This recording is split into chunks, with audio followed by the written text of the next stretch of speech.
Steve, good afternoon. Hey, good afternoon. It's so good to be with you today and our friends here on the call. And I know you're coming to us by way of North Carolina, beautiful Blue Ridge Assembly for the World Urban Network. Thank you for being there and taking time to be with us today. And Steve, you know, you and I have known each other for a long time, but I was really looking forward to this conversation today after retiring, reconnecting with you again, as always, and just your heart and your real passion for the work. So tell us, Steve, a little bit about your background, if you will. I know you've had a very, very colorful, rich history in the Y, and then we'll get into some of the questions you and I talked about a couple weeks ago. But if you just share with the group, high level, some of your past history and journey. Sure. For those who don't know me, I began my career as a part-time lifeguard in Portland, Maine, 37 years ago, and rose up through the ranks as program director, and at the age of 29 became a CEO of a small Y that was nearing bankruptcy. The banks had begun to foreclose on it. So I think that was probably my greatest act of faith in the YMCA, was to go in and take that on. I ended up staying at that YMCA for 11 years and serving a small YMCA in southern Maine, after which I went to Lawrence, Massachusetts to be the CEO of the YMCA, Merrimack Valley YMCA, which was in Lawrence, Methuen, Andover area with some camps up on Lake Winnipesaukee. And from there, had the opportunity to actually go back and get my MBA. So I had the social work background, and then got the business training to wrap around that and have it be part of my overall training and certification for working with the YMCA. After 10 years in the Merrimack Valley YMCA, I went on to work at the Central Ohio Y as the CEO there. I saw Kevin on here, so it's great to see an old friend joining in on this. I was at the Central Ohio YMCA for about 3.5 years when I got invited to be part of the process at the Greater Houston YMCA. And Houston is not a place I would have imagined myself being throughout my career. And the circumstances that played out to cause that to happen, and to cause my wife Lisa to be ready for that and excited about it, and the two of us as a couple to be ready to make that move, I'm convinced had to be the hand of God, drawing me to the place I didn't know I was supposed to be, but where I was supposed to be. So been at the Greater Houston YMCA as the CEO now. I'm in year 5, and have had an opportunity to do some amazing things and live through COVID, and really growing my faith as part of all of that. Perfect. Well, you have had a lot of diverse experience in different parts of the country. We're going to talk about that in a few minutes and how you've seen that a differentiation. Steve, why did you agree to say yes today? And you're so busy. You've got such a huge YMCA to run. You're at the World Urban Network. Why yes to this group today? Just become a stronger and stronger believer in the importance and benefit of us leaning into our own Christian faith and heritage and beliefs, and the community that's being created and being nurtured and growing within our movement of people who are willing to and interested in spending more time in fellowship with each other. So the idea of being able to be part of this and contribute to it in some small way, I felt was a great honor, and wanted to certainly be part of it. And David, you're a dear friend, and hard to say no to you, as is Tim, now that I've gotten to know him through our time in Jerusalem. So I'm just honored to be here. Wonderful. Well, thank you. Well, Steve, you talked a little bit about your intersection of your faith, and when you and I talked, your faith and your entrepreneurial spirit. And I have seen that in you as long as I've known you, for the many years, and you've had so many great creative ideas, but you lead with a heart of faith. Can you tell us about that intersection and how that's been either in alignment or conflict, or how you've seen that? Because I know a lot of us have to deal with that on a daily basis as we work with the business of the Y, but also the faith orientation and the mission of the Y. Maybe you can speak to that just a few minutes. Sure. Well, I grew up a preacher's kid. Both my father, my uncle, and my grandfather were all United Methodist ministers, and my dad went on to become a bishop within the Methodist Church. So, I mean, all of my upbringing led me to a clear realization I was going to be in a helping profession, that was going to be what I was going to do, and obviously well aligned with the church and understanding how that happens with and through the church. But as I contemplated what I might do with my life, there was something about the idea of the ministry that I just felt wasn't quite there for me. And I didn't really know what it was until I found myself at the YMCA. And what I found at the YMCA is this ability to be expansionary beyond religion, beyond a church community, and to be able to actually, what we're talking about today, be Christ's presence with the work that you're doing in a way has vast and broad intersection and connection. And so I'm here this week with CO leaders from YMCA leaders from across the continent, and the problems and issues that are being addressed that I get to be part of and call my own, be they in Lebanon or in Belarus or Ukraine or or in Venezuela, places where the work is just so challenging, to know that I'm part of something so big, and that I can be creative and innovative and make what I'm called to do and what I'm told sometimes to do by God in my quiet moments, put it into use in a really powerful way that's expansionary and impactful, far beyond what a local church would have the capacity to do, in my opinion. That's really what I found the connection with the YMCA. So I often talk to my parents about my ministry that I get to be part of, which is under the auspices of the YMCA. And it shows up in the way we work with our staff, the way I get to be with people in community, and the way I get to now in a larger organization really expand the story and the communication and the dialogue around Christianity, our Christian heritage, and the idea of Christian presence within our YMCA. Excellent, excellent. Well, and you do it so well, Steve. The balance. I've watched you in action, and you're just you're a blessing for many. So one of the things that you and I talked about a couple of weeks ago, and you put a very interesting perspective on this, coming from different parts of the country, and how you've seen the faith, let's say in Maine to Ohio to now Texas, and the differentiation or similarities that, often we talk about our work being more challenging. If you're in a particular part of the country, you can't lift the sea up, you can't share your faith.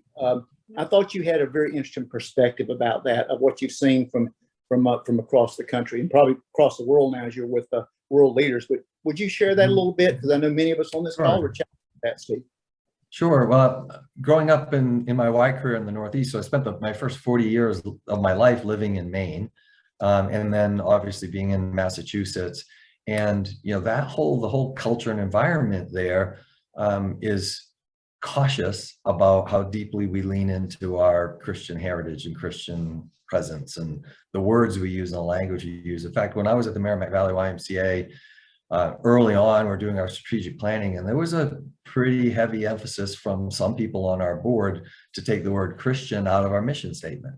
And it was all on the basis of inclusion and diversity, and making sure that people who practice other faiths didn't feel excluded because of that. And one of the remarkable experiences I had with that was actually the Jewish people on our board who identified as Jewish and said, we just think that's ridiculous. It is who we are. It's who the YMCA is. Why would you run away from it? So that was a powerful experience for me to hear from people practicing the Jewish faith and religion, to be encouraging us not to be shy about who we are. But that was the experience I had in the Northeast. I also had a narrative that had developed amongst my peers and people that I considered mentors, which was, hey, Steve, you're going to have opportunities in your career.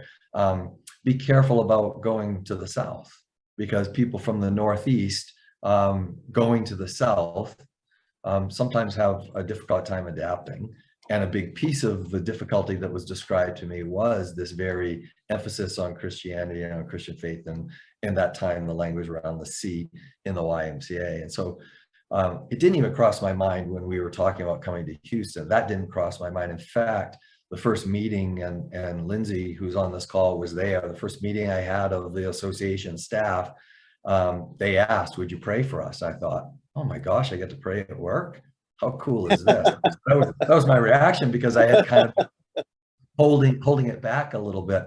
Kevin's here from the Central Ohio YMCA. One of the things that really became an aha for me while I was there was that we're diverse and inclusive and open, except for those who are deep in their Christian faith. We want to keep them quiet. That's sort of the culture that I had experienced being part of. And so it's been a remarkable journey and experience to see and to feel what it's like to be part of a Y, part of a community. And it's a reflection of the community. The Christian faith is very, very strong. While there's much diversity in the Greater Houston area, the Christian faith is still very strong, and I guess more central to the social norms of that part of the community. And so to lean into it more deeply is not only comfortable, but it's rewarded and encouraged by the leaders of the community. Yeah, well, you're definitely an example as you lead one of the large Ys in the United States. And so how does that show up in Houston now on a daily basis with your personal faith and your emphasis around faith in the organization? Well, because you have an incredibly diverse YMCA, Right. incredibly diverse community. How Yeah. do you balance that, Steve, that diversity, inclusion, equity work? Because that's always a dynamic going on in the Y today, Right. with the Right. faith. You know, that I know we talked a little. I know, see, you're smiling. We've talked about this and just the challenges. But would you mind talking about that a minute? How you address it? Well, for perspective, for some of the others on the call, we run immigration services, refugee settlement. We have 300 staff doing that work right now. Many Muslims on our staff team, many people practicing other faiths that are on our staff team. We speak 20 some and different languages amongst those 300 staff that are there. And, you know, we start talking about equity and diversity and inclusion, all of those kinds of things. And a conclusion that I've come to, and it was really influenced and strengthened as I was in part of the On Principle group that was in Israel and learning more and more, walking the path of Jesus' life and learning more and more about his actions and his words. And it's just so clear to me that I think Jesus Christ invented equity. He told us to help those, to feed those who are hungry, not give the same amount of food to everybody, to clothe those who are without clothes and house those who are homeless. He didn't say to give the same amount of resources. And, you know, when I think about diversity and equity and inclusion, for me, it's about pouring those extra resources in for those who, by virtue of where they were born, family they were born into, the neighborhood they grew up in, just not having the same kind of access to resources that many of the rest of us have. And so I think we're practicing the teaching of Jesus when we lean into equity and inclusion. And so I think there's a very strong intersection of the two. I also think that, you know, in terms of in Houston, well, we're going to be very careful as we roll out, you know, more of an elevating Christian presence strategy to make sure we're talking to people who practice other religions other than Christianity or no religion, to get input and feedback from them about how we best lean into this without being divisive. Because I really think that at the core of all of this, you know, we say, you know, our scripture, the John scripture we quote often, that they all may be one, is about unity. And I think that all of Jesus' teaching and his examples were about welcoming people who are different than us and being in relationship with people who are different with us. And making sure that we are behaving as one body, which is a huge lift, I think, for us as a Y movement, worthy of some pretty significant leaning into. And I think the Christian faith and the teachings of Jesus are perfectly aligned with moving down that lane together. Yeah. And how does that link back to your title today? You were the one, we sort of crafted that together, but you ultimately said this is what you wanted. Talk a minute about that. How you see that as that as the next question. When I speak with faith communities or Christian leaders in this community, I'm very clear that the Y, I don't believe the Y is or should operate like a church. The church has its role, but what we do is we create a place that can be the front porch for the kingdom. So kingdom seeking is one of the things that many of us feel drawn to, and we tell others that, you know, you can experience aspects of the kingdom of heaven while on earth. And faith is one of the ways that we get there, and practicing behaviors that align with that and aligning ourselves with people that have those similar beliefs. But we have this amazing opportunity to just be that front porch. And what happens on a front porch is that anybody who walks by can enter in and have a conversation and can be introduced, not by what we tell them they ought to do or think or say, but just how we are, the way we walk through the world, the way we respond to circumstances and situations, the way we relate with each other. I love that song, They'll Know We're Christians by Our Love. I speak about love frequently, that our job is to show and be loving and to be operating out of loving kindness. And in so doing, we introduce to others what Jesus taught us to be and do. And we also introduce the possibilities that are out there. And there are others that are perfectly equipped and better trained, quite frankly, to help people from that point in their journey to a deeper commitment to Christ. And I think that as we stay in our lane about being that front porch, then regardless of what people are practicing for religion, they get to see what Christianity really is all about. I had a great visit the other night while I was here with Peter Nasser from the East Jerusalem YMCA, and we talked about this very thing. And he's operating a YMCA in a region that's 1% Christian. And, they can't be focusing their energy on trying to turn everybody into Christians, but they can be a living example of what Christ taught us and modeled for us in terms of how we behave, and leave the rest up to others. It was very, very, very inspiring to talk to him about operating that way in that environment. Yeah, wouldn't it be a great place if all of our wives looked at that front porch idea and concept? I know many do, but now, Steve, you also talked with me when we were together the other day. Another interesting perspective is we talk about big CYs, little CYs, no CYs. You had an interesting perspective about that too. Yeah, I used to find myself recoiling from this big C conversation, and I've taken some time to pray and think about what that's about. And it gets back to that uniting versus dividing. I think whenever we operate out of spaces or use language that puts people in different categories, there starts to become some perceived or real judgment and evaluation, which in my opinion is counterintuitive to this idea of being one. And so I think the intent of all of that is to talk about elevating Christian presence. I've really appreciated that language, that we're on a journey of finding our way as our local Y to elevate Christian presence, which gets back to how we and how more people in our organization show up and react and respond to circumstances around them and in their community. But I've corrected people on occasion in my presence who've said, well, we want to elevate the C. I'm like, no, every Y has a C. We want to be a bigger C. And I'm like, no, we want to be our version of the Christian presence that matches up with what's going to work best and be meaningful to our staff and our volunteers and our community. The C's in every YMCA in one shape or form.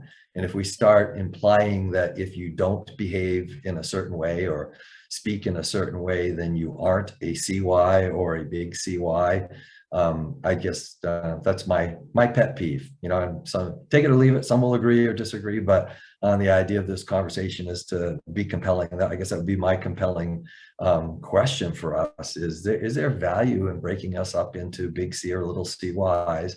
Just as I've questioned the anti-racist organization designation as having a very similar, if you are or you aren't. How does that divide us or unite us? All important things for us to wrestle with as movement leaders around how we talk about the work that we do, but also how we live it out. Excellent. Well, I never really thought about it quite from that perspective, but we've had so much angst in my years, 45 years now, with the movement of this C conversation. Steve, where do you think we are now from a readiness to have more dialogue in the country? You're in a lot of different meetings, a lot of different conversations with CEOs and other Y leaders in Texas and around the country. What's your perspective on that? Are we at a good place now, a challenging place, or you think there's as much dialogue as I sense there's a lot happening, but I love it from someone that's just really into it every day. What's your sense? Yeah, I think, being in Texas and, it's a whole different environment, but, in other circles I'm in, talking about Christian presence and the elevating of Christian presence and what that means, I think is great language that creates a space for us to have that conversation. I think that, the perspective I got from the East Palestine YMCA, East Jerusalem Y in Palestine, I mean, when the chair of that board was asked the question, how does this work for you running a Christian organization in a Muslim world, a Muslim community? And he was very clear. He said, we elevate and promote principles, not religion. And I think this emphasis on principles and the idea that we choose to call them Christian principles because we choose to look at them through the lens of the life and teachings of Jesus Christ and writings of the Bible, Doesn't mean that no other religion or no other person, has any influence or interest in those principles. But I think the emphasis on principles is really, really powerful. And I think that more and more of us are finding ways to have conversation and dialogue around that in a I would call an inclusive way, regardless of where you are in your personal faith journey. We can have an inclusive conversation around the principles. I had as we were rolling out some of this and me speaking more into elevating Christian presence as a strategy related to our strengthening of community priority and building a sense of connection and relationship amongst people in our YMCA. I had one of our executives was asked by a person who believes himself or calls himself an atheist or a non-believer. And he's like, well, what does this mean for me? And she was able to pull out the principles. She said, these are the principles that we're talking about when we talk about elevating Christian presence. And to a T, he said, well, I can align with that. I can align with that. Yep. Okay, I can see that. The best part was that conversation happened, that, an equipped executive director was able to create a safe enough space where the question would be asked and then was able to actually have a dialogue. I'm a believer that through conversation and dialogue, that's what God wanted us to do. He wanted us to be connected in relationship with each other, not in conflict, not divisive, not making wrong of each other and dividing ourselves up. And I think that's something for us who are Christians, who practice the Christian faith, to keep remembering that, we're called to all be one, to act as one body.